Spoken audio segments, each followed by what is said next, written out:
Hello everyone, welcome to anthro Adda. हम अपने syllabus का यूनिट 3 इकोनॉमिक ऑर्गेनाइजेशन को कंप्लीट कर चुके थे। नेक्स्ट टॉपिक जो हम शुरू करने जा रहे हैं that is unit 4 of our syllabus which is political organisation.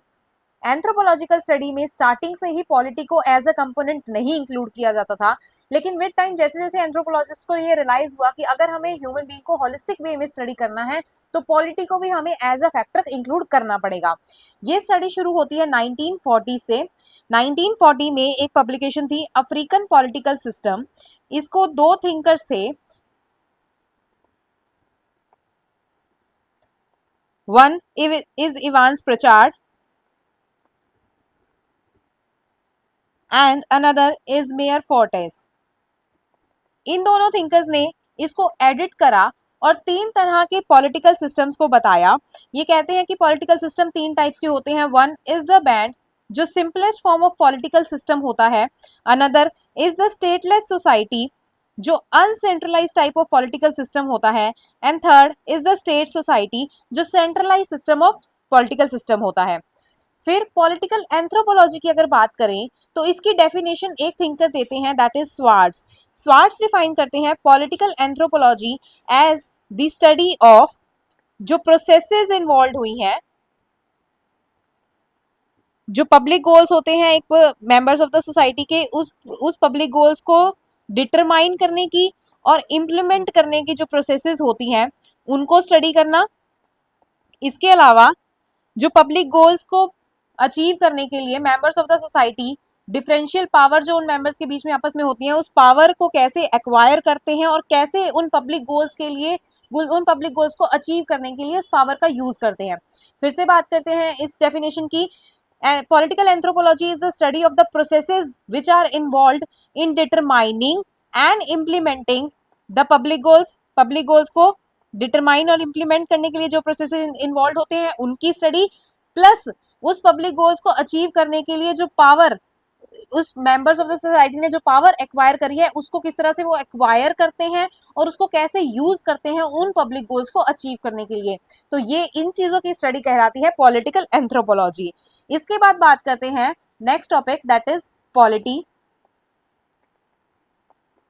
Polity एक ग्रीक वर्ड पॉलिस से आया है। पॉलिटी को डिफाइन करा जा सकता है, पॉलिटी के कुछ करेक्टरिस्टिक फीचर्स होते हैं, कुछ कंपोनेंट्स होते हैं। पॉलिटी में कुछ ग्रुप ऑफ पीपल होंगे, एक डिफाइंड टेरिटरी होगी, उस टेरिटरी का जो फंक्शन है उसको कोई लीडर चला रहा होगा जो कि पॉलिटिकल लीडर कहलाएगा। तो ये जो पॉलिटी के कंपोनेंट्स होते हैं इसी से पॉलिटी की डेफिनेशन बनती है, जिसमें कहा जाता है पॉलिटी या पॉलिटिकल कम्युनिटी एक ग्रुप ऑफ पीपल है whose membership is defined in terms of common territory and whose function is under the direction of a political leader। तो ये तो रही पॉलिटी की डेफिनेशन। अब फीचर्स ऑफ द पॉलिटी पढ़ते हैं। इसके फीचर्स की बात करें, सबसे पहले तो एक टेरिटरी होगी, बिना किसी टेरिटरी के कोई पॉलिटी नहीं हो सकती, एक टेरिटरी के अंदर ही कोई पॉलिटिकल सिस्टम वर्क करेगा। इसके अलावा ऑर्गेनाइजेशनल एस्पेक्ट, उस टेरिटरी में कुछ ऑर्गेनाइजेशंस होंगी जो उसको गवर्न कर रही होगी उस टेरिटरी को, या कुछ इंस्टीट्यूशंस होंगे, तो ये इंस्टीट्यूशनल एस्पेक्ट भी इसको बोला जा सकता है। थर्ड, लीडरशिप एस्पेक्ट, उन ऑर्गेनाइजेशंस या इंस्टीट्यूट्स को कुछ लीडर्स गवर्न कर रहे होंगे।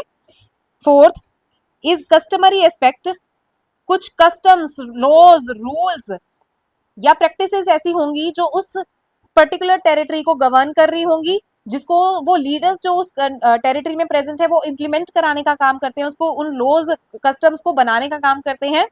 इसके अलावा फिफ्थ एस्पेक्ट है इंटर पॉलिटी एस्पेक्ट।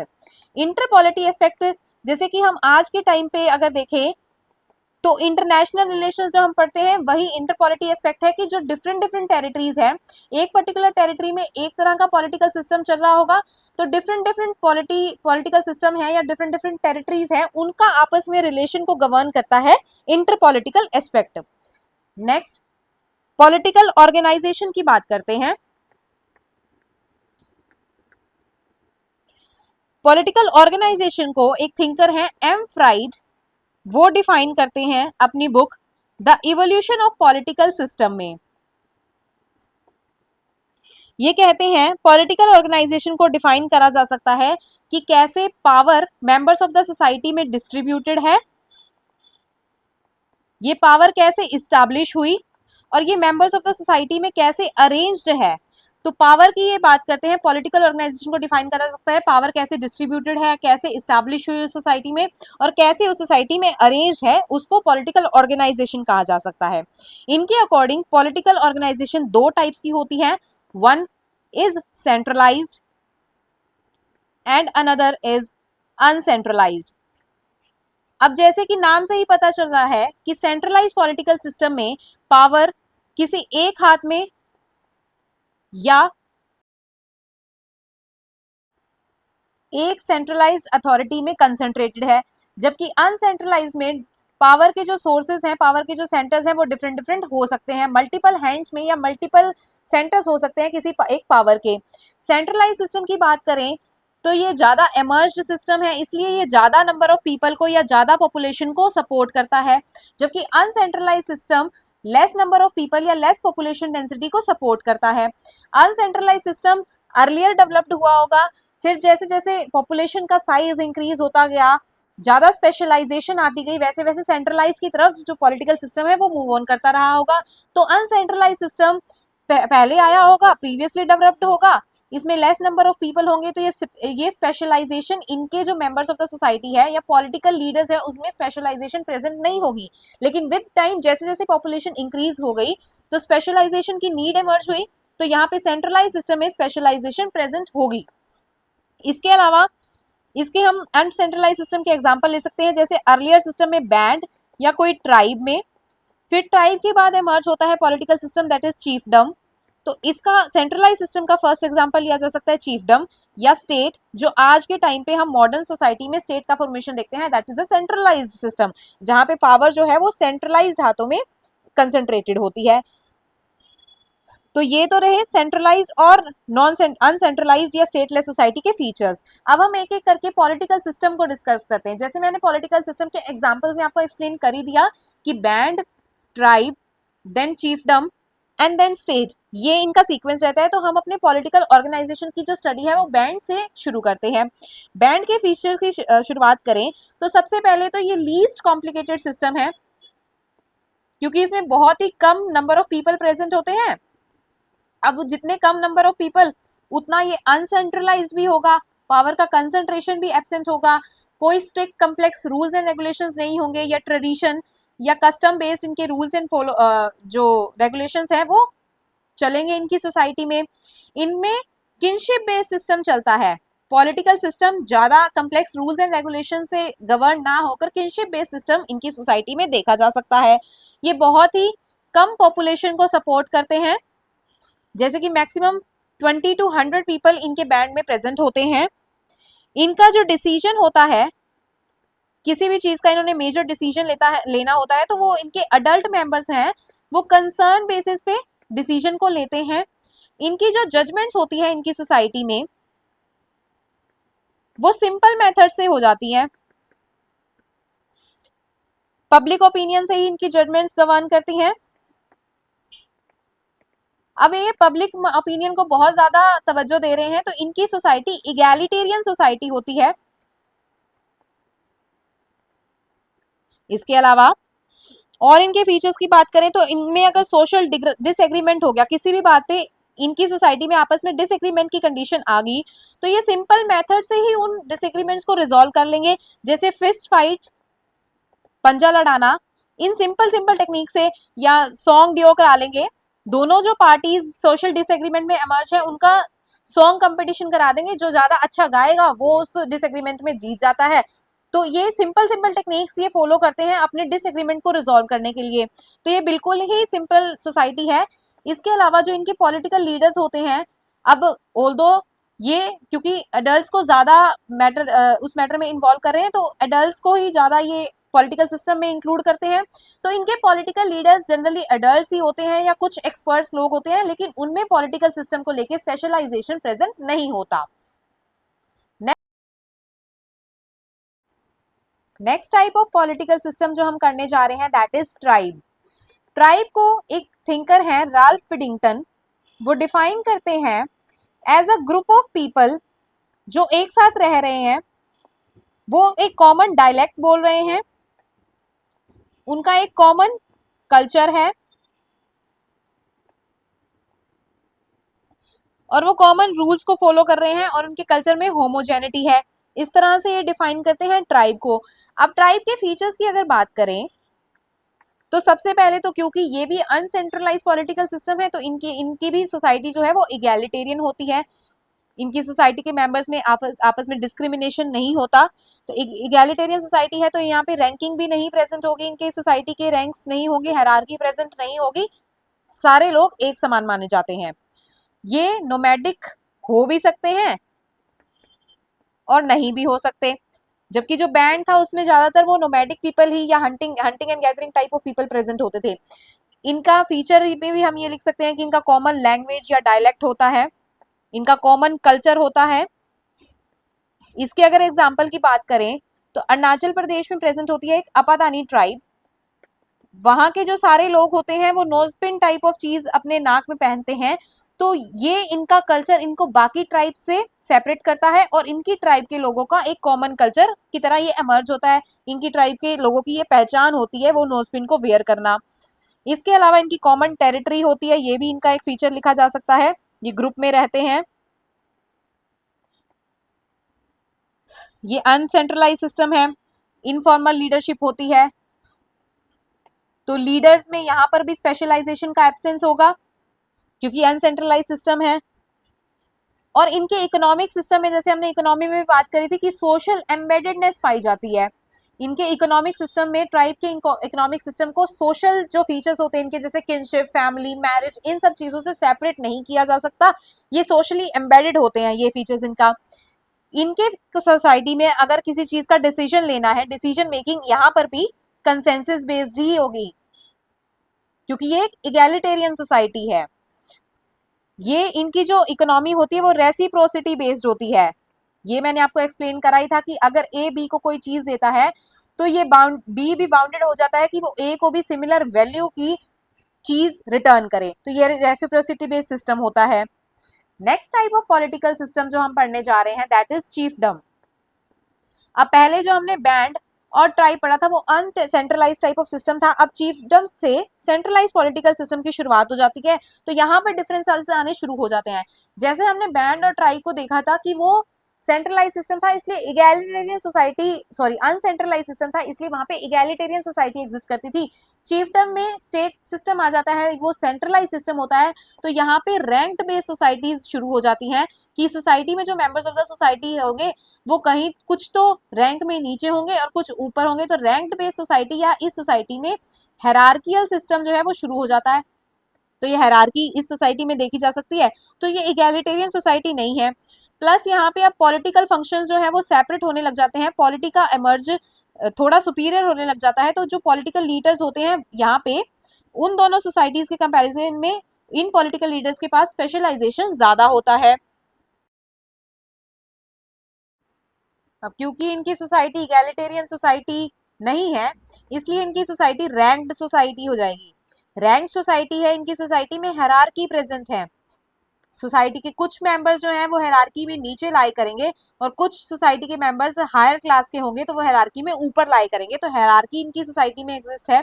अब इस टाइप की सोसाइटी जहाँ पे इगैलिटेरियन सिस्टम नहीं है और ये पॉपुलेशन ज्यादा पॉपुलेशन को कंपैरेटिवली सपोर्ट कर रही है, अब ज्यादा पॉपुलेशन होगी तो इनका एक सेंट्रलाइज सिस्टम प्रेजेंट है, सेंट्रलाइज सिस्टम जो पॉलिटी को गवर्न कर रहा है। तो ये जो पॉलिटिकल लीडर्स हैं या जो पॉलिटिकल हेड हैं सोसाइटी के, ये स्पेशलाइज्ड होंगे अपने फंक्शन पे, अपने फंक्शन में स्पेशलाइज होने की वजह से ये फिर इफेक्टिवली वर्क कर पाएंगे। तो यहाँ पे पॉलिटिकल स्पेशलाइजेशन इन सोसाइटीज में प्रेजेंट होती है। हमने बैंड में देखा था कि वहां पर ज्यादा hunting and gathering type of people पाए जाते थे। Hunting and gathering type of people में बैंड पॉलिटिकल सिस्टम चलता था। उसके बाद ट्राइब्स में ट्राइब सिस्टम चलता था। अब ये जो चीफडम टाइप ऑफ सिस्टम है ये जनरली पास्टोरल सोसाइटीज में या कुछ सोसाइटीज जो इंटेंसिव एग्रीकल्चर को फॉलो कर रहे हैं उनकी सोसाइटी में ये सिस्टम पाया जाता था। इसके अलावा हमने ट्राइब में देखा था कि रेसिप्रोसिटी प्रेजेंट थी, यहाँ रेसिप्रोसिटी के साथ रीडिस्ट्रीब्यूशन भी प्रेजेंट है। रीडिस्ट्रीब्यूशन मैंने आपको बताया ही था कि जहां पर जो थिंग्स हैं वो group of members of the society से एक सेंट्रलाइज सिस्टम में कलेक्ट करी जाती हैं और फिर बाकी सारे जो मेंबर्स ऑफ द सोसाइटी है उसमें डिस्ट्रीब्यूट कर दी जाती हैं। इस प्रोसेस को बोलते हैं रीडिस्ट्रीब्यूशन। और रेसिप्रोसिटी मैंने आपको बताया ही था कि दो मेंबर्स के बीच में होता है कि अगर एक मेंबर ने किसी दूसरे मेंबर को कोई चीज दे दी तो दूसरा मेंबर भी बाउंड हो जाएगा एक मेंबर को वो दूसरी उसी वैल्यू की चीज को रिटर्न करने के लिए। तो ये रेसिप्रोसिटी का सिस्टम हो जाता है। अगर हम डिफरेंसेस की बात करें बेसिकली ट्राइब और चीफडम में,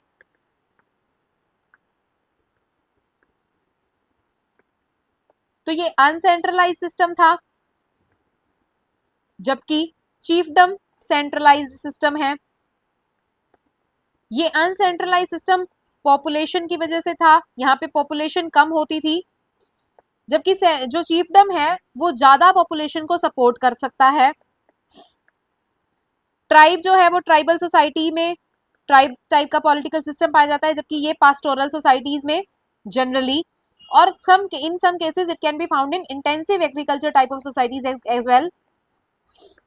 इसके अलावा यहाँ पे लेस परमानेंट कम्युनिटीज होती हैं जबकि यहाँ पर मोर परमानेंट कम्युनिटीज होती हैं। यहाँ पे क्योंकि कम पॉपुलेशन है, स्पेशलाइजेशन पॉलिटिकल सिस्टम में प्रेजेंट नहीं होता, यहाँ पर स्पेशलाइजेशन प्रेजेंट होता है। अब स्पेशलाइजेशन नहीं प्रेजेंट तो ये सोसाइटी इगैलिटेरियन भी है, क्योंकि कम पॉपुलेशन है, सेंट्रलाइज सिस्टम नहीं है, तो ये इगैलिटेरियन है। जबकि यहाँ पे ये सोसाइटीज चीफडम में इगैलिटेरियन सोसाइटीज नहीं होती। यहाँ पे रेसिप्रोसिटी का कंसेप्ट चलता है, जबकि चीफडम में रेसिप्रोसिटी के साथ साथ रीडिस्ट्रीब्यूशन का भी कंसेप्ट चलता है। तो ये कुछ मेजर डिफरेंसेस हैं ट्राइब और चीफडम में। फिर next type of political system जो हम देखने जा रहे हैं दैट इज स्टेट। ये कंप्लीटली सेंट्रलाइज्ड है, हाईएस्ट नंबर ऑफ पॉपुलेशन को सपोर्ट करता है। चीफडम में हमने देखा था कि ऐसी सोसाइटीज आती थी जो पास्टोरल कम्युनिटी से जनरली बिलोंग करती थी, और कुछ ऐसे सोसाइटीज जहां पे इंटेंसिव एग्रीकल्चर प्रैक्टिस करा जाता था। स्टेट्स में मोस्ट ऑफ द केसेस में इंटेंसिव एग्रीकल्चर ही प्रैक्टिस करा जाता है। इनकी इकोनॉमी बहुत डेवलप्ड होती है, सेंट्रलाइज सिस्टम है, यहाँ पे हायर स्पेशलाइजेशन पाई जाती है। पॉलिटिकल मेंबर्स में स्पेशलाइजेशन की डिग्री का एक्सटेंट बहुत ज्यादा होता है। कैपिटल बेस्ड इकोनॉमी इनकी चलती है। इसके अलावा इनके हायरार्की इनकी बहुत ज्यादा पाई जाती है। क्लास स्ट्रैटिफिकेशन क्लियरली देखा जा सकता है इनकी सोसाइटी में। डिस्क्रिमिनेशन बहुत ज्यादा है, तो यहाँ पर इगैलिटेरियन का कंसेप्ट बिल्कुल ही प्रेजेंट नहीं होता। सोसाइटी का रैंक बेस्ड डिवीजन या क्लास बेस्ड डिवीजन अच्छा खासा देखा जा सकता है। अब मेजर डिफरेंस करते हैं चीफडम में और स्टेट में, सो दैट हम इनको डिफरेंशिएट करें, क्योंकि ये दोनों ही centralise type of political system है। तो इनके डिफरेंसेस देखते हैं। चीफडम जो होती है वो जनरली किनशिप या डिसेंट के बेसिस पे ऑर्गेनाइज्ड होती है, जबकि स्टेट में ये कंसेप्ट एब्सेंट ही होता है।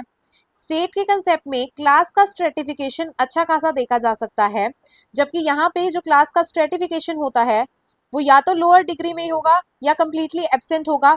ऑल्दो रैंक बेस्ड सोसाइटीज चीफडम में देखी जा सकती है, लेकिन स्ट्रेटिफिकेशन का डिस्टिंक्शन स्टेट सोसाइटीज में ही देखा जाता है। जो चीफडम होती है वो किन बेस्ड सोसाइटीज होती है, यहाँ पर सोशल एलिमेंट्स अभी भी मैटर कर रहे होते हैं, जबकि स्टेट में जो सोशल एलिमेंट्स होते हैं वो अभी मैटर नहीं करते। क्लास के बेसिस पे सोसाइटी जो स्टेट की सोसाइटी होती है, स्टेट में देखा जा सकता है कि एंडोगैमी पाई जाती है। यहाँ पे देखा जा सकता है कि जो हायर क्लास के लोग हैं वो आपस में ही शादी करेंगे, वो लोअर क्लास के लोगों के साथ शादी करना अवॉइड करते हैं, जबकि ऐसा कोई सिस्टम चीफडम में नहीं पाया जाता। तो ये मेजर डिफरेंसेस हैं चीफडम और स्टेट में। नेक्स्ट, अब हम जो नेक्स्ट टॉपिक है हमारे सिलेबस का that is power, authority and legitimacy, उसको डिस्कस करते हैं। शुरू करते हैं पावर से। पावर को एक थिंकर हैं एम.जी. स्मिथ, वो डिफाइन करते हैं as the capacity to take the actions, एक इंडिविजुअल की कैपेसिटी कि वो एक्शंस कैसे ले, इररिस्पेक्टिव उसको बाहर का रेजिस्टेंस ज्यादा मिल रहा है, जो बाहर के लोग हैं वो उसको रेजिस्ट कर रहे हैं, लोगों से या मेंबर्स ऑफ द सोसाइटी जो अपना ग्रुप बना रहे हैं उस पर्टिकुलर ग्रुप से या उस सोसाइटी के रूल्स उसको रेजिस्ट कर रहे हैं कि वो कोई एक्शन ले, फिर भी despite that resistance that person is able to take the actions, ये उसकी कैपेसिटी उस पर्सन की, उसकी पावर कहलाती है। इसके अलावा एक डेफिनेशन आती है दूसरे थिंकर ग्रीन की, वो कहते हैं the power is the extent of the capability to control others, दूसरों को कंट्रोल करने की एबिलिटी, कि वो जो पर्सन जिसके पास पावर है वो जो कह रहा है वैसा वो सोसाइटी में कराए। Power is the extent of capability to control others so that they will do what they wanted to do. Green के अकॉर्डिंग जिस पर्सन के पास पावर है वो ऐसी एबिलिटी रखता है कि वो सोसाइटी का जो सिस्टम है वो अपने अकॉर्डिंग कंट्रोल कर सके, तो इसको वह इस तरह से पावर को डिफाइन करते हैं। फिर हम देखते हैं टाइप्स ऑफ पावर। पावर अलग अलग तरीके की हो सकती है। वन इज लेजिटिमेट पावर, अगर पावर का सोर्स कोई लॉ है, कोई रूल है, कोई सोसाइटी का कस्टम है या कोई भी रेगुलेशन है, वो अगर पावर का सोर्स है तो उस पावर को बोला जाएगा लेजिटिमेट पावर। जैसे कि प्रेसिडेंट या पीएम ये अपने रूल्स रेगुलेशंस या कन्वेंशंस इन सब चीजों से अपनी पावर्स को डिराइव करते हैं, तो ये होगी legitimate power. Another is reward power, किसी एक पर्सन के पास पावर है कि वो अपनी इस पावर के दम पे दूसरों को रिवॉर्ड दे सके। रिवॉर्ड किस तरह का, या तो उनको एक्नॉलेज, किसी चीज के लिए एक्नॉलेज कर सके, एक्नॉलेजमेंट के फॉर्म में अगर वो उस रिवॉर्ड को दे सकता है तो रिवॉर्ड पावर। फाइनेंशियल रिवॉर्ड, पैसों के फॉर्म में अगर वो किसी पर्सन को रिवॉर्ड दे सकता है तो उसके पास रिवॉर्ड पावर है। या थर्ड इज रिकॉग्निशन के फॉर्म में अगर वो उस दूसरे पर्सन को रिवॉर्ड कर सकता है तो ये होगी reward power. Third is expert power, अगर कोई पर्सन किसी चीज में एक्सपर्ट है, उसके पास किसी फील्ड में एक्सपर्टीज है, तो उससे वो जो पावर डिराइव करेगा that is expert power. Fourth is referent power, अगर किसी पर्सन को के बहुत नंबर ऑफ फॉलोअर्स है तो उन नंबर ऑफ फॉलोअर्स के बेसिस पे जो वो अपनी पावर डिराइव करेगा that is referent power.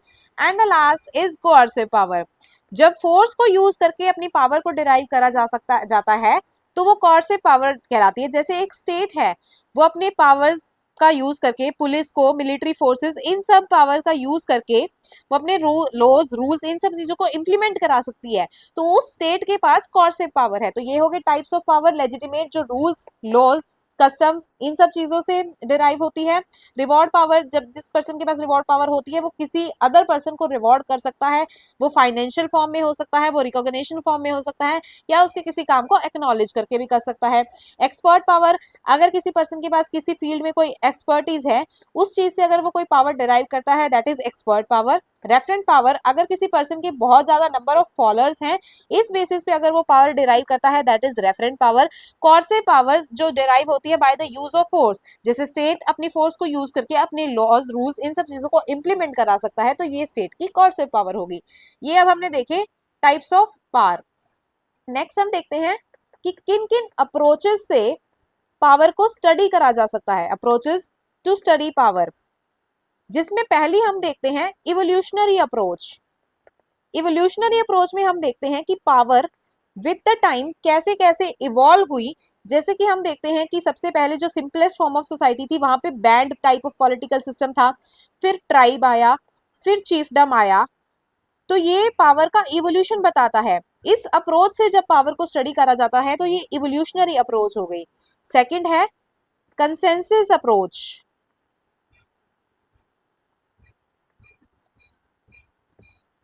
Evans Pritchard इसको डिफाइन करते हैं as a approach which studies powers in the process in which attempts are being made to balance among the opposing groups। मतलब अगर पावर के struggle हो रहा है किसी एक सोसाइटी में, कोई पर्सन ए है ए और कोई पर्सन है बी, और पावर ये कोई पावर अटेन करना चाह रहे हैं, इन दोनों पर्सन के बीच में अगर पावर का स्ट्रगल हो रहा है तो क्या फोर्सेस होंगी जो इस पावर स्ट्रगल को बैलेंस कर पाएंगी और उससे क्या रिजल्टेंट आया। इस अप्रोच से जब पावर को स्टडी करा जाता है तो वो कंसेंसस बेस्ड अप्रोच कहलाती है। Third is dynamic approach. Dynamic approach किसी भी एक सोसाइटी जहां पर जो पावर का सिस्टम है वो कांस्टेंट ना रहकर, वो स्टैटिक ना रहकर, वो डायनामिक है, तो उस सोसाइटी को स्टडी करना या उस सिस्टम, पॉलिटिकल सिस्टम को स्टडी करना डायनामिक अप्रोच कहलाता है। जैसे इसमें एग्जांपल आता है एडमिन लीच का। एडमिन लीच ने काचिन ट्राइब को स्टडी करा और उन्होंने देखा कि काचिन ट्राइब में इगैलिटेरियन सिस्टम से फ्यूडल सिस्टम, और फ्यूडल सिस्टम से बाद में स्टेट लाइक सिस्टम इमर्ज हुआ। तो इस सोसाइटी को इसका जो इवोल्यूशन है या इसका जो पॉलिटिकल सिस्टम का विद टाइम एमर्जेंस है उसके अकॉर्डिंग स्टडी करना डायनेमिक अप्रोच कहलाया, क्योंकि ये सोसाइटी का जो पॉलिटिकल सिस्टम है वो अपने आप में ही डायनेमिक है। इसके बाद फोर्थ जो अप्रोच आती है that is conflict approach.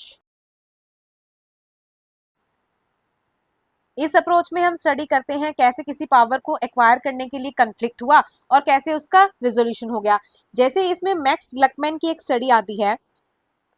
Max ग्लकमैन Africa की ट्राइब्स की स्टडी करते हैं। अफ्रीका में ये डिनका और न्यू ट्राइब्स की स्टडी के बेसिस पे बताते हैं कि वहां पर जो पहले सिस्टम था दैट वाज इक्विलिब्रियम की स्टेट थी सबसे पहले, फिर पावर स्ट्रगल हुआ, मतलब वहां के लोगों में कन्फ्लिक्ट हुआ, फिर उस कन्फ्लिक्ट की वजह से वहां पर रीजनल इम्बैलेंस आया और फिर इस चीज का रिजोल्यूशन हुआ।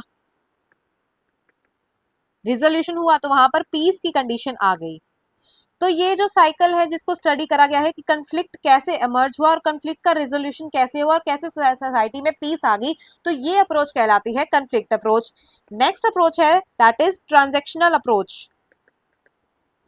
ट्रांजैक्शनल अप्रोच फ्रेडरिक बार्थ ने दी थी। ये कहते हैं कि किसी भी सोसाइटी के पॉलिटिकल सिस्टम को अगर पढ़ना है तो इसको इंडिविजुअल पर्सपेक्टिव से पढ़ा जाना चाहिए, ना कि ग्रुप पर्सपेक्टिव से। इंडिविजुअल पर्सपेक्टिव, और इसको थिन स्टडी भी बोला जाता है। तो ट्रांजैक्शनल अप्रोच या थिन स्टडी का कंसेप्ट फ्रेडरिक बार्थ ने दिया था, जो कहते थे कि इंडिविजुअल पर्सपेक्टिव से एक सोसाइटी के पॉलिटिकल सिस्टम को पढ़ा जाना चाहिए। नेक्स्ट हम जो टॉपिक पढ़ने जा रहे हैं दैट इज अथॉरिटी।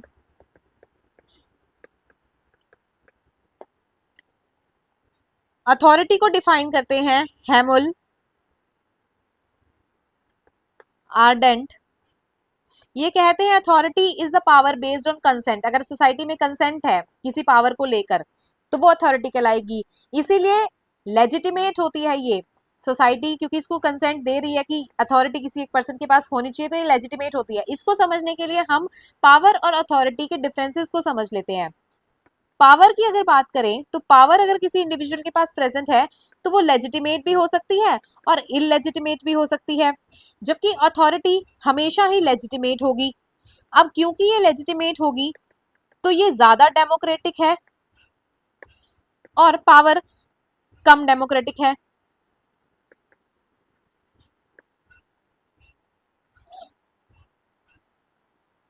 ये फोर्स पे बेस्ड होती है, जबकि ये अथॉरिटी जो है वो कंसेंट पे बेस्ड होती है। Group of the members of the group consent देते हैं किसी पर्सन की अथॉरिटी को प्रेजेंट रखने के लिए। इसके अलावा पावर को कहा जा सकता है इज द कैपेसिटी, एक पर्सन की कैपेसिटी कि वो मैन का बिहेवियर जो है वो कैसे चेंज कर सके। जिस पर्सन के पास पावर है वो अपने अकॉर्डिंग कैसे उसको चेंज कर सके, उस पर्सन की कैपेसिटी जो होती है वो पावर होती है। जबकि अथॉरिटी की अगर बात करें तो ये एक पर्सन की ऐसी एबिलिटी को रिफ्लेक्ट करता है कि जिस तरह के प्रपोजल्स उस पर्सन ने दिए हैं, जिसके पास अथॉरिटी है उसने जिस तरह के प्रपोजल्स दिए हैं वो bye consent members of the society उसको एक्सेप्ट करें। तो इस एबिलिटी को बोला जाता है अथॉरिटी। इसके बाद बात करते हैं सोर्सेज ऑफ अथॉरिटी की। किन किन सोर्सेज से एक पर्सन अथॉरिटी को डराइव कर सकता है। तो मैक्स वेबर 3 तरह की सोर्सेज बताते हैं। वन इज ट्रेडिशनल, जो ट्रेडिशन कस्टम्स जो सोसाइटी में पहले से चले आ रहे हैं उनके बेसिस पे उससे डिराइव होती है, वो ट्रेडिशनल अथॉरिटी होती है। दूसरा है कैरिज्मेटिक। कैरिज्मेटिक मतलब एक पर्सन की कैसी पर्सनैलिटी है, अपनी पर्सनैलिटी की बेसिस पे अगर वो पर्सन जो है वो कोई अथॉरिटी डिराइव करा, that is charismatic. And third is legal authority, जो बाय लॉ किसी पर्सन को अथॉरिटी मिलती है, जैसे पीएम सीएम प्रेसिडेंट, इनको बाय लॉ अथॉरिटी मिलती है, तो दैट इज लीगल अथॉरिटी। अब काइंड्स ऑफ अथॉरिटी की बात करते हैं। काइंड्स में सबसे पहले आती है कॉन्स्टिट्यूशनल अथॉरिटी। जैसे कि नाम से ही पता चल रहा है ऐसी अथॉरिटी जो कोई पर्सन किसी देश के कॉन्स्टिट्यूशन से डिराइव करेगा। जैसे हमारे पीएम प्रेसिडेंट, इनकी जो अथॉरिटीज हैं वो हमारे कॉन्स्टिट्यूशन में मेंशन्ड है। सेकंड इज रिलीजियस अथॉरिटी, एक पर्सन अपने रिलीजियस प्लेस या रिलीजियस सीट पे जो अपनी पोजीशन को होल्ड कर रहा है उसके बेसिस पे जो अथॉरिटी डिराइव करेगा वो रिलीजियस अथॉरिटी हो जाएगी। जैसे अकाल तख्त में जत्थेदार होता है या कोई भी प्रीस्ट किसी मंदिर का, तो वो अपनी रिलीजियस पोजीशन की वजह से जो अथॉरिटी डिराइव कर रहा है that is religious authority. Third is divine right authority. जब कंसिडर किया जाता है कि गॉड ने ही उस पर्सन को ऐसी अथॉरिटी दी है कि वो बाकी चीजों को गवर्न कर सके, तो उसको डिवाइन राइट अथॉरिटी बोला जाता है। जैसे फ्रांस में लुई 14 की जो पावर थी उसको डिवाइन राइट अथॉरिटी बोला जाता था। अथॉरिटी ऑफ द इलाइट, अपने एक कोई जो पर्सन है वो अपनी नॉलेज या अपनी पर्सनैलिटी के बेसिस पे जो मेंबर्स ऑफ द ग्रुप है किसी एक पर्टिकुलर पर्सन को कोई जो अथॉरिटी देते हैं that is elite based authority. Then charismatic authority, एक पर्सन जो अपनी पर्सनैलिटी के बेसिस पे, अपने स्पीकिंग स्किल्स के बेसिस पे, अपने लुक्स के बेसिस पे, जो लोगों को कन्विंसिंग पावर होती है उस बेसिस पे जो अथॉरिटी डिराइव करता है that is charismatic authority. Then next is rational legal authority. Rational legal authority क्योंकि ये रेशनल है तो लॉ ऑफ द लैंड, जो जहां जिस एरिया की हम बात कर रहे हैं उसका जिस अकॉर्डिंग लॉ होगा उससे जो अथॉरिटी डिराइव होगी that is rational authority. Then ancestral heritage authority. अब एंसेस्ट्रल अथॉरिटी की क्या है, जैसे कोई फादर है, सपोज फादर से सन ने डिराइव करी, सन ने इनहेरिट करी, तो वो जो अथॉरिटी होगी दैट इज एंसेस्ट्रल अथॉरिटी। मतलब एक सन ने या एक पर्सन ने अपने एंसेस्टर से जो अथॉरिटी डिराइव करी, जो गेन करी authority that is ancestral authority.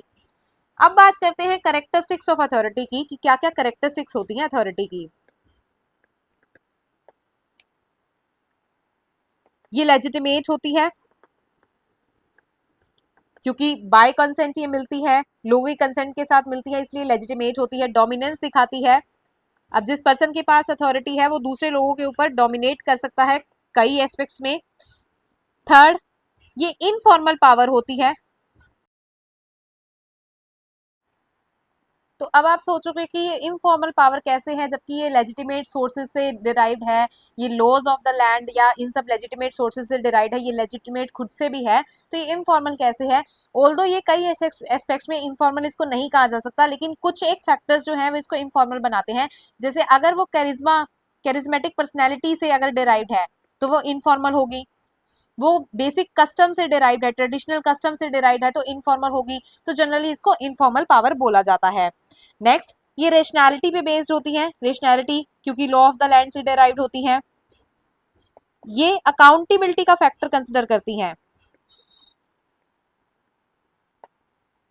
जो हायर अथॉरिटीज होती हैं वो लोअर अथॉरिटीज को लेके अकाउंटेबल होती है, जो टॉप पे जो लोग होते हैं वो बिल्कुल बॉटम के लिए भी हमेशा अकाउंटेबल रहते हैं, तो ये अकाउंटेबिलिटी का फैक्टर भी कंसिडर करती है। तो ये तो रहा सब टॉपिक्स हमने जो कर लिए। एक अब इस सब टॉपिक में लेजिटिमेसी का टॉपिक रहता है, वो हम नेक्स्ट वीडियो में कवर करेंगे। और अब हम चलते हैं हमारे नोट्स रीडिंग की तरफ, सो दैट अगर हमने कोई भी पॉइंट मिस कर दिया तो हम उसको कवर अप वहां कर लें। Political organisation and social control. Before 1940, anthropologists did not explicitly study the political activities of members of a given society.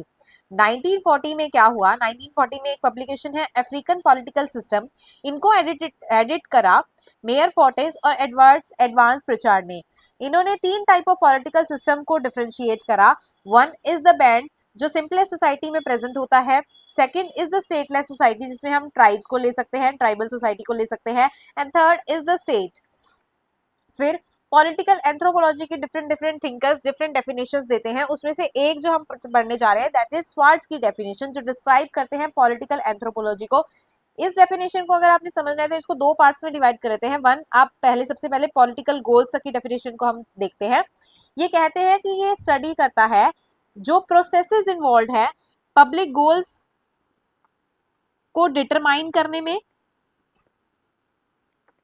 और उसको इम्प्लीमेंट करने में। तो पब्लिक गोल यहाँ पे एक कीवर्ड है, इनको डिटरमाइन करने में और इम्प्लीमेंट करने में जो प्रोसेसेस इन्वॉल्व है उनको स्टडी करता है political anthropology.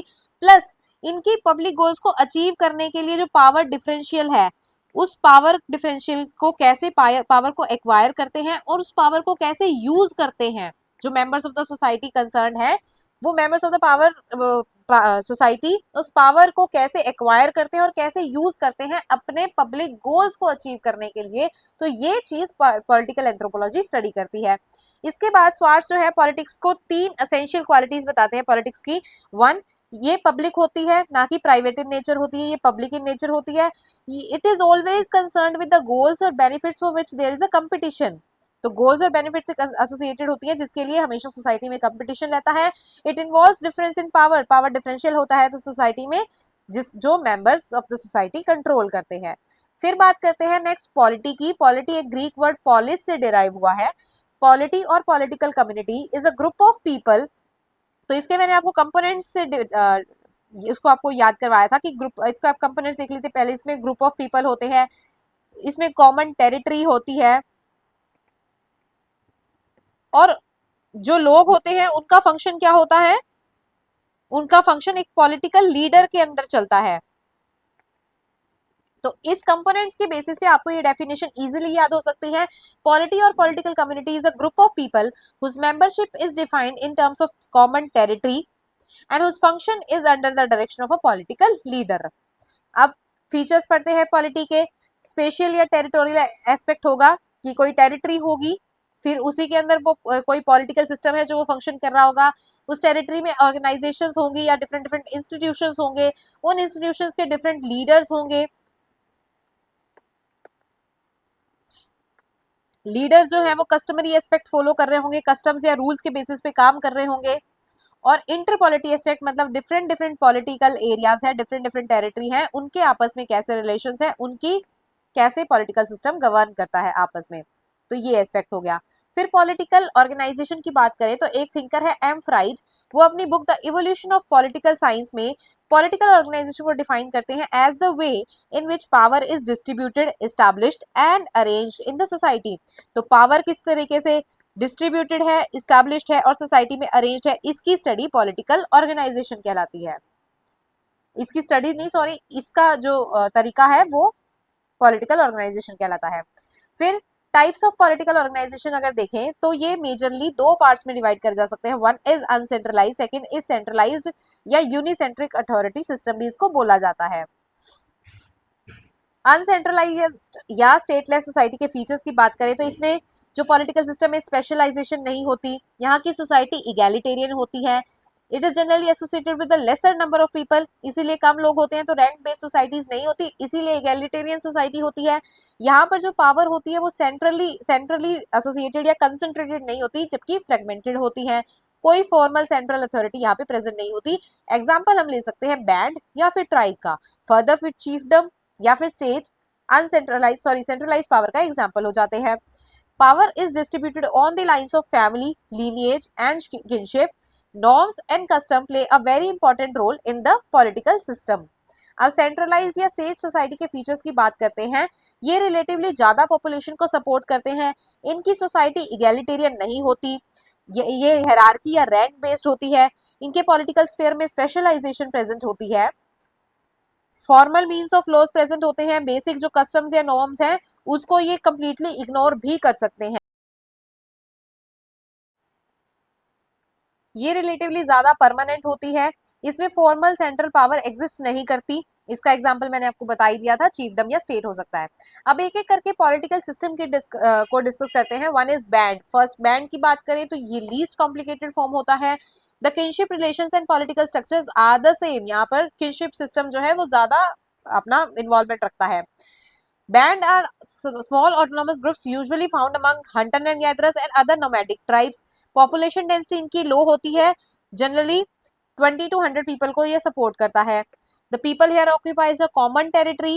Adult members of the group make the decisions by the consensus के बेस पे डिसीजन लेते हैं, वो भी adult members of the society. Specialization leaders का यहाँ पर absent होता है। Leaders are usually elders who have demonstrated expertise in number of areas besides having good sense or skill. Wrongdoers are judged and regulated by the public opinion only, या simple methods यहाँ पे decide करते हैं कि किसने कुछ गलत किया होगा। जैसे फिस्ट फाइट का मैंने आपको एग्जांपल दिया था, ऑल्दो ये फिस्ट फाइट सोशल डिसएग्रीमेंट का एग्जांपल है, डिसएग्रीमेंट के केस में करा जाता है कि किसी अगर पार्टीज में कंफ्लिक्ट हो गया और किसी पार्टी में कोई सहमति नहीं बन रही, सोशल डिसएग्रीमेंट आ गया, तो फिस्ट फाइट या फिर सॉन्ग कंपटीशन दो मेंबर्स के बीच में कराया जाता था, उसके बेस पे डिसाइड करा जाता था। लेकिन इसको हम इस तरह से भी यूज कर सकते हैं कि जो रॉन्ग डूअर्स थे उनको भी इसी बेसिस पे जज कर लिया जाता था इन सोसाइटीज में। Generally kinship based political system था। इसमें एग्जांपल आता है एस्कीमो का। Eskimo live in small bands of about 100 members who are nearly always related by blood और मैरिज। तो इस तरह का सिस्टम यहाँ पर चलता था। ट्राइब की बात करते हैं। नेक्स्ट पॉलिटिकल सिस्टम, ट्राइब को राल्फ फिडिंगटन डिफाइन करते हैं as a group of people जो एक कॉमन डायलेक्ट बोलते हैं, एक कॉमन टेरिटरी में रहते हैं और इनके कल्चर में होमोजेनिटी पाई जाती है।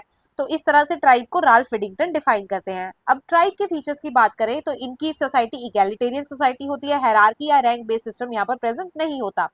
बैंड में जो सोसाइटीज थी वो नोमैडिक होती थी, hunting and gathering type of people होती थी, पीपल को कंसिस्ट करती थी। यहाँ पे ये नोमैडिक हो भी सकते हैं और नहीं भी हो सकते। इनका कॉमन नेम होता था, कॉमन लैंग्वेज या डायलेक्ट होता था, कॉमन आइडेंटिटी या कल्चर होता था। इसका जैसे मैंने आपको एग्जांपल बताया था, अपाटानी ट्राइब जो अरुणाचल प्रदेश में प्रेजेंट है, वहां के जो लोग हैं वो similar type of nose pin पहनते हैं जो उनको कल्चर को रिप्रेजेंट करता है और उनकी ट्राइब को बाकी ट्राइब से डिफरेंशिएट करता है। ये कॉमन टेरिटरी को एक्वायर करते हैं। ये अनसेंट्रलाइज टाइप ऑफ पॉलिटिकल सिस्टम है, इसीलिए एगैलिटेरियन सोसाइटीज प्रेजेंट होती है। लीडरशिप इन पे इनफॉर्मल होती है, स्पेशलाइजेशन इनके पॉलिटिकल सिस्टम में नहीं पाया जाता। इनके इकोनॉमिक सिस्टम में सोशल एम्बेडेडनेस पाया जाता है। इनकी डिसीजन मेकिंग कंसेंसस बेस्ड होती है और रेसिप्रोसिटी बेस्ड इनकी इकोनॉमी होती है। फिर चीफडम की बात करते हैं। नेक्स्ट पॉलिटिकल सिस्टम है। अब यहाँ से सेंट्रलाइज पॉलिटिकल सिस्टम का कंसेप्ट शुरू हो जाता है। पहले जो दो हमने पढ़े बैंड एंड ट्राइब, वो दोनों ही अनसेंट्रलाइज सिस्टम थे, तो वहां पे इगैलिटेरियन सोसाइटी थी, रैंक बेस्ड सिस्टम प्रेजेंट नहीं था, हायरार्की प्रेजेंट नहीं थी। अब सेंट्रलाइज सिस्टम की तरफ हम मूव करके तो यहाँ पर रैंक प्रेजेंट होगा, हायरार्की में इंडिविजुअल्स रह रहे होंगे, ये इगैलिटेरियन सोसाइटी नहीं है। इसके एग्जाम्पल की बात करें जैसे पॉलिनेशिया में और अमेरिका के नॉर्थ वेस्ट कोस्ट में अगर देखा जाए तो rulers, nobles and commoners may be distinguished from the one another by genealogical closeness to the chiefdom। मतलब मेन इनका जो पॉलिटिकल हेड है उससे लोग जितने ज्यादा एसोसिएटेड होंगे, उसके जितने करीबी रिश्तेदार होंगे, ये किनशिप बेस्ड सिस्टम ही हो गया, तो वो ज्यादा हायरार्की में ऊपर लाई कर रहे होंगे बाकी मेंबर्स ऑफ द सोसाइटी के कंपैरिजन में। स्टेट से भी इसको ऐसे डिफरेंशिएट किया जा सकता है। स्टेट में किनशिप वाला एलिमेंट जो इसमें चिफडम में आ रहा है वो नहीं आता, तो ये किनशिप बेस्ड सिस्टम भी थोड़ा बहुत हो गया। इसके बाद societies with chiefdom may or may not be politically unified under one chief. Most society with the chiefdoms are mostly composed of more than one multi-community political unit. Different community की political units हो सकती हैं, each headed by a chief, जिनका अलग अलग chief भी हो सकता है। इसका सपोज C1 है, इसका C2 है, इसका C3 है, और less commonly bye a council, और इनकी एक काउंसिल भी हो सकती है जो कॉमनली नहीं देखी जाती। chiefdoms are found mainly in pastoral societies। अब बैंड में हमने देखा था वो hunting and gathering type of societies में, ट्राइब्स ट्राइबल सोसाइटीज में। अब पास्टोरल सोसाइटीज में जनरली देखे जाते हैं चीफडम्स का कंसेप्ट, और कुछ केसेस में इंटेंसिव एग्रीकल्चर जो सोसाइटीज प्रैक्टिस कर रही होती है उन सोसाइटीज में भी ये देखा जाता है। Though they also existed in the hunting and gathering societies of the north west coast of America. अब स्पेशलाइजेशन इनके पॉलिटिकल लीडर्स में पाई जाती है जो अब तक नहीं पाई जा रही थी। इनके केस में रेसिप्रोसिटी जो ट्राइबल सोसाइटीज में हो रहा होता है वो भी हो रहा होता है, उसके साथ ये रीडिस्ट्रीब्यूशन भी इनके केसेस में प्रेजेंट होता है कि different elements of society, different members of society से कोई जो इनकी प्रोडक्शन है उनको एक जगह पे कंसंट्रेट करके बाकी मेंबर्स में डिस्ट्रीब्यूट करना इज रीडिस्ट्रीब्यूशन। तो ये चीफडम टाइप ऑफ सोसाइटी में पाया जाता है। एग्जाम्पल है chiefdoms of Lopala, live among the Lopala river जो जाम्बिया और जायरे के बीच में है, जो अफ्रीका में है। फिर ट्राइब और चीफडम के डिफरेंसेस की बात करें तो ये डिसेंट्रलाइज पॉलिटिकल सिस्टम था ट्राइब, जबकि चीफडम सेंट्रलाइज पॉलिटिकल सिस्टम है। अब सेंट्रलाइज पॉलिटिकल सिस्टम है तो रैंक सोसाइटीज है, ज्यादा डेंसली पॉपुलेटेड है, जबकि ट्राइबल सोसाइटीज इगैलिटेरियन सोसाइटी होती है, ये लेस पॉपुलेटेड होती है, जनरली 20 to 100 पीपल को ही सपोर्ट करती हैं। ये लेस परमानेंट कम्युनिटीज होती हैं, जबकि चीफडम में ज्यादा परमानेंट कम्युनिटीज होती हैं, क्योंकि इनका जो इकोनॉमिक प्रोडक्टिविटी है वो भी इस तरह से डेवलप होता है chiefdom का कि वो ज्यादा नंबर ऑफ पीपल को एक टाइम पे सपोर्ट कर सके। तो इनका जो कम्युनिटीज का साइज है वो भी कंपेरेटिवली ज्यादा होता है और वो ज्यादा परमानेंट भी रहता है, क्योंकि इनका जो पॉलिटिकल सिस्टम है वो भी अब स्पेशलाइज्ड हो गया। एक्सपर्टीज जो होते हैं पॉलिटिकल लीडर्स इनके एक्सपर्ट्स होते हैं, इसलिए वो इनको अच्छे से बाइंड करके रखते हैं, इसलिए इनका जो परमानेंट नेचर रहता है वो एग्जिस्ट करता है। इनके केसेस में, ट्राइब्स के केसेस में रेसिप्रोसिटी होती है इकोनॉमिक सिस्टम में, जबकि chiefdom में रेसिप्रोसिटी के साथ साथ रीडिस्ट्रीब्यूशन का कंसेप्ट भी प्रिवेल करता है। Next political system is state. ये ऑटोनोमस पॉलिटिकल यूनिट है। इसमें बहुत सारी कम्युनिटीज होती हैं एक टेरिटरी में, जिसकी सेंट्रलाइज्ड गवर्नमेंट होती है। उस सेंट्रलाइज्ड गवर्नमेंट के पास बहुत सारी पावर्स होती हैं, for example power to collect tax, या वो जो वर्कफोर्स होती है, जो पीपल ऑफ द सोसाइटी होती है, सोसाइटी के जो मेंबर्स होते हैं, उनको डिफरेंट डिफरेंट तरीके से यूज कर सकते हैं, अपना कोई काम कराने के लिए वॉर में यूज कर सकते हैं, अपनी लॉज को इम्प्लीमेंट कराने के लिए भी यूज कर सकते हैं। It has a wide range of permanent institutions having legislative, executive and judicial functions, inevitably with a large bureaucracy। अब स्टेट जो हम पढ़ रहे हैं, ये स्टेट जो हम आज की मॉडर्न स्टेट है उसके ही अगर फीचर्स लिख दे तो भी हमारा काम चल जाएगा। आज की हमारी मॉडर्न स्टेट में ही डिफरेंट इंस्टीट्यूशंस होते हैं, जैसे एग्जीक्यूटिव, जुडिशरी और लेजिस्लेटिव, तीन टाइप के मेजरली हमारे इंडिया में ये सिस्टम देखा जाता है। तो ये जो डिफरेंट इंस्टीट्यूशंस होते हैं वो अपने अपने एरिया में अपना जो वर्क है वो परफॉर्म कर रहे होते हैं। तो ये डिफरेंट इंस्टीट्यूशंस का डिफरेंट लीडर्स होते हैं जो इस वर्क को कर रहे होते हैं।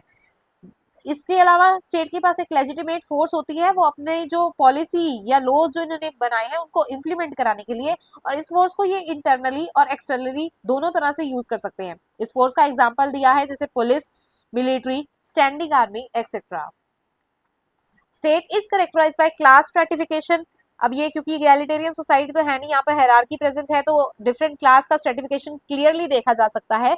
State societies are generally supported by system of intensive agriculture, क्योंकि लार्ज नंबर ऑफ पॉपुलेशन है।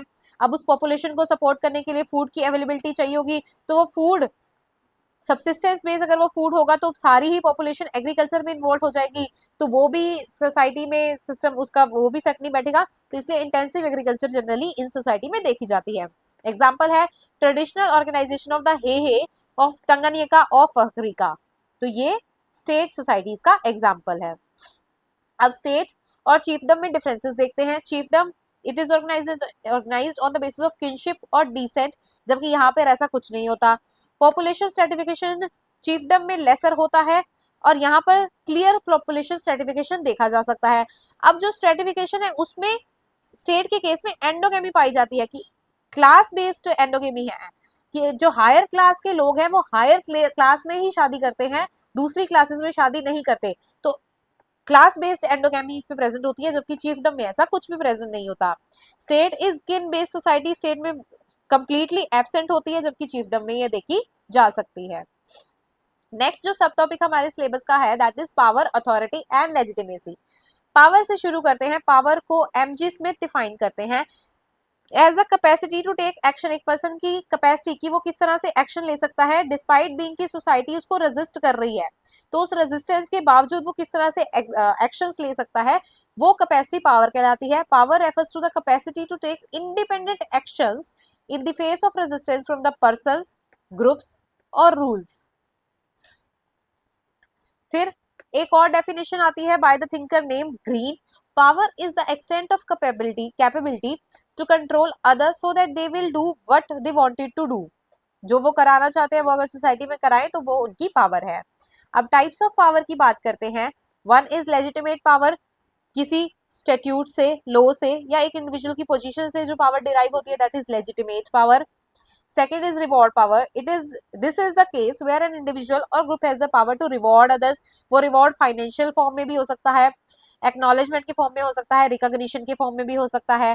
Expert power, power that an individual or group has due to expertise. एक पर्सन जिसके एक फील्ड में एक्सपर्टीज है उस वजह से वो जो पावर डिराइव कर रहा होगा that is expert power. Referent power, अगर किसी पर्सन के लार्ज नंबर ऑफ फॉलोअर्स हैं उससे जो वो पावर डिराइव कर रहा है that is referent power. Coercive power in which an individual or group has the ability to use force, जैसे स्टेट यूज कर सकती है पुलिस या आर्मी को, तो वो स्टेट की कॉर्सिव पावर होगी। अब पावर को स्टडी करने के लिए डिफरेंट डिफरेंट अप्रोचेस होते हैं, उनको देखते हैं। One is evolutionary approach.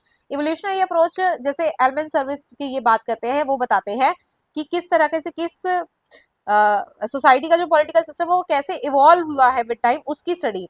जैसे band to tribe to chiefdom to state, तो ये पॉलिटिकल सिस्टम का इवोल्यूशन है। तो इस तरीके से पॉलिटिकल सिस्टम को स्टडी करना is evolutionary approach. Second is consensus approach. Evans Pritchard कहते हैं it is an approach which studies power as the process in which attempts are being made to bring a balance among the opposing groups. तो power struggle society में exist करता ही है, तो उस power struggle का जो स्ट्रगल चल रहा है, इसमें जो डिफरेंशियल चल रहा है, जो स्ट्रगल चल रहा है, उसको बैलेंस करने का जो तरीका होता है उस तरीके से स्टडी करना पावर को इस consensus approach. Dynamic approach, this approach helps to analyse political system, जहां पे मतलब अगर पॉलिटिकल जो सिस्टम है वो स्टैटिक ना होकर वो डायनेमिक है, वो पॉलिटिकल सिस्टम एक टाइप ऑफ पॉलिटिकल सिस्टम से डिफरेंट टाइप दूसरे टाइप ऑफ पॉलिटिकल सिस्टम में कन्वर्ट हो रहा है, तो उस तरीके से पॉलिटिकल सिस्टम को पढ़ना इस डायनेमिक अप्रोच। इसमें एग्जांपल देते हैं, एडमंड लीच ने अपनी स्टडी करी थी काचिन ट्राइब में। काचिन ट्राइब के बारे में वो बताते हैं कि वहां का जो सिस्टम था पहले इगैलिटेरियन था, फिर वो फ्यूडल सिस्टम में कन्वर्ट हुआ, फिर वो स्टेट लाइक सिस्टम में कन्वर्ट हो गया। तो ये जो सिस्टम है वो स्टेटिक ना रह के डायनेमिक रहा, तो इस तरीके से पॉलिटिकल सिस्टम को पढ़ना इस dynamic approach. Next is conflict approach, approach in which power is, यहाँ पे कोई वर्ड मिसिंग है, studied from the perspective of conflict and it's resolution. जैसे मैक्स लकमैन की बात करते हैं, ये studies the political system. Max लकमैन ने अफ्रीका के डिंका और न्योर ट्राइब्स का पॉलिटिकल सिस्टम स्टडी करा था। वो बताते हैं कि पहले किसी सोसाइटी में वहां पे इक्विलिब्रियम की कंडीशन थी, फिर जो वहां पे मेंबर्स ऑफ द सोसाइटी थे उनके बीच में कंफ्लिक्ट एमर्ज हुआ, फिर उस कंफ्लिक्ट का रेजोल्यूशन हुआ, कंफ्लिक्ट से सॉरी रीजनल इम्बैलेंस आ रहा था। अब रीजनल इम्बैलेंस आ रहा था तो फिर इसका रेजोल्यूशन हुआ, अब उस कंफ्लिक्ट का रेजोल्यूशन हुआ तो वहां पे उस सोसाइटी में पीस एस्टैब्लिश होगी। तो ये साइकिल चला एक कंफ्लिक्ट से लेकर पीस एस्टैब्लिशमेंट तक था।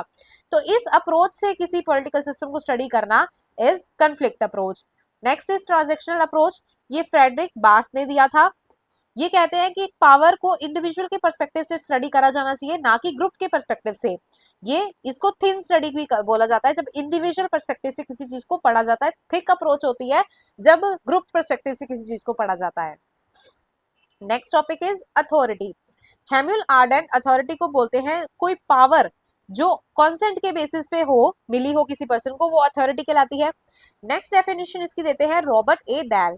वो कहते हैं लेजिटिमेट पावर इज अथॉरिटी। अब सिमिलर हो गया, ये भी पावर को, अथॉरिटी को लेजिटिमेट पावर कह रहे हैं, और वो लेजिटिमेट कैसे होगी, अगर वो कॉन्सेंट बेस्ड होगी। तो अथॉरिटी की डेफिनेशन ये दो थिंकर्स ने इस तरह से दी है। Authority is the right to take certain actions including the decisions to issue commands. एक पर्सन के पास जो राइट है वो अपने कैसे एक्शंस ले सकता है, वो अथॉरिटी हो जाएगी। अब पावर और अथॉरिटी के बीच में डिफरेंसेस देखते हैं। पावर लेजिटिमेट होती है, पावर लेजिटिमेट या इलिजिमेट दोनों हो सकती है, जबकि अथॉरिटी हमेशा लेजिटिमेट होती है। पावर फोर्स के बेसिस पे होती है, जबकि अथॉरिटी कंसेंसस के बेस पे, कंसेंट के बेस पे डिराइव होती है। By nature power is less democratic, क्योंकि ये इलेजिटिमेट सोर्सेज से डिराइव्ड है, जबकि अथॉरिटी ज्यादा डेमोक्रेटिक होगी क्योंकि ये हमेशा लेजिटिमेट सोर्सेज से डिराइव्ड होती है। Power is the capacity of a man to change the behaviour of others. Authority reflect करती है एक बंदे की कैपेबिलिटी कि वो अब उसकी एबिलिटी, वो अपने प्रपोजल्स को सोसाइटी में कैसे एक्सेप्ट करा सकता है, तो वो उसकी एबिलिटी को रिफ्लेक्ट करती है अथॉरिटी। अब सोर्सेज ऑफ अथॉरिटी की बात करते हैं।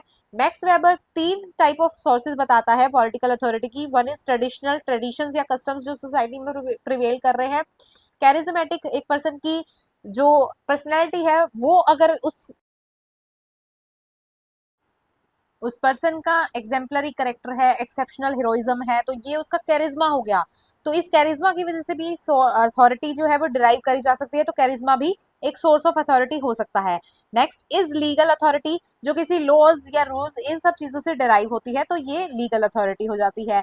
अब काइंड्स ऑफ अथॉरिटी की बात करते हैं। कॉन्स्टिट्यूशनल अथॉरिटी, जो कॉन्स्टिट्यूशन से डिराइव होती है, जैसे प्रेसिडेंट की पावर, पीएम की पावर, सीएम की अथॉरिटी, ये सब अथॉरिटी जो है वो कॉन्स्टिट्यूशन से डिराइव होती है, तो constitutional authority. Next is religious authority, एक पर्सन जो एक रिलीजियस पोजीशन को होल्ड कर रहा है, उसकी वजह से जो उसको अथॉरिटी मिलेगी, दैट इज रिलीजियस अथॉरिटी। इसमें अकाल तख्त के जत्थेदार का एग्जाम्पल लिया जा सकता है। देन डिवाइन राइट अथॉरिटी, जो अथॉरिटी उस पर्सन ने गॉड से डिराइव करी है। मतलब सोसाइटी में ये कंसिडर करा जाता है कि जो अथॉरिटी गॉड ने एक पर्सन को देके भेजा है, that is divine right authority. ये फ्रांस में जैसे लुई 14 के टाइम पे कंसिडर करा जाता था कि लुई 14 को गॉड ने डिवाइन अथॉरिटी दी है। अब next is authority of the elite. अब इलाइट पर्सन कैसे डिफाइन करते हैं हम? जो सोसाइटी में डिफरेंट होता है वो अपने नॉलेज के बेसिस पे या वो अपनी पर्सनैलिटी के बेसिस पे।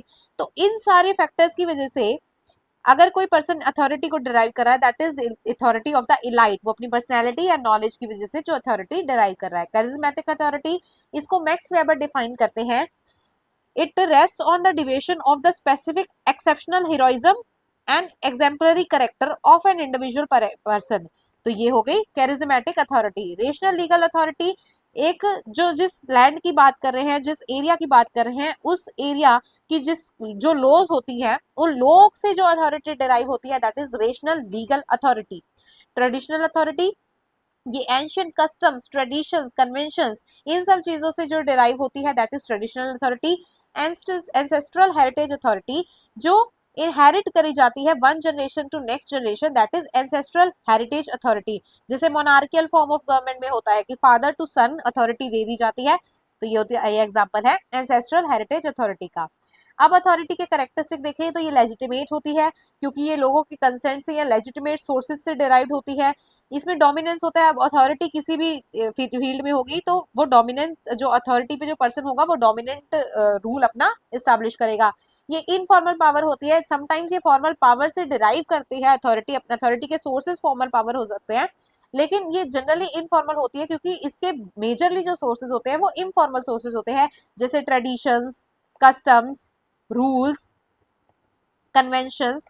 तो ये इनफॉर्मल पावर है। तो फ्रेडरिक का इसमें स्टेटमेंट आता है, authority is not power but something which is associated with the power.